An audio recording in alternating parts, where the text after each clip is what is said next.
দখলদার ইসরায়েলের সামরিক অবকাঠামো লক্ষ্য করে মঙ্গলবার রাতে ব্যাপক হামলা চালিয়েছে ইরান।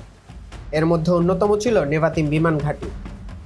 যুক্তরাষ্ট্রের সংবাদ মাধ্যম সিএনএন হামলার ভিডিও বিশ্লেষণ করে জানিয়েছে, নেভাতিম বিমান ঘাঁটিতে অন্তত কয়েক ডজন মিসাইল ছুড়েছে ইরান, যেগুলো একের পর এক বিমান ঘাঁটিতে আঘাত হানতে দেখা গেছে।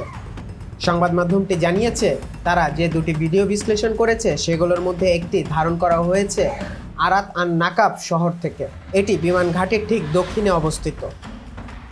ভিডিওতে যেসব ভবন দেখা গেছে সেগুলোর সঙ্গে পুরনো ছবির সাদৃশ্যতা খুঁজে পেয়ে সিএনএন নিশ্চিত করেছে ভিডিওটি ঘাঁটির পাশ থেকেই ধারণ করা হয়েছে।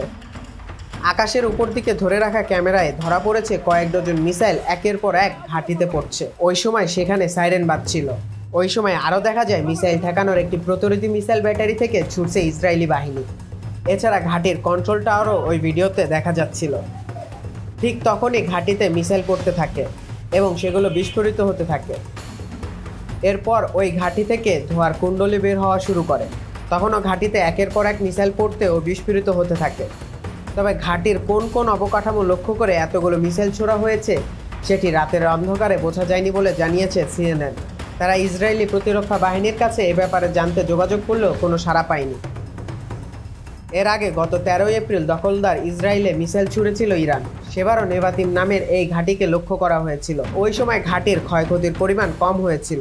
প্রতিরক্ষা বাহিনীর মুখপাত্র ড্যানিয়ে হ্যাগারি ওই সময় জানিয়েছিলেন, ঘাঁটির রানওয়েও সচল আছে।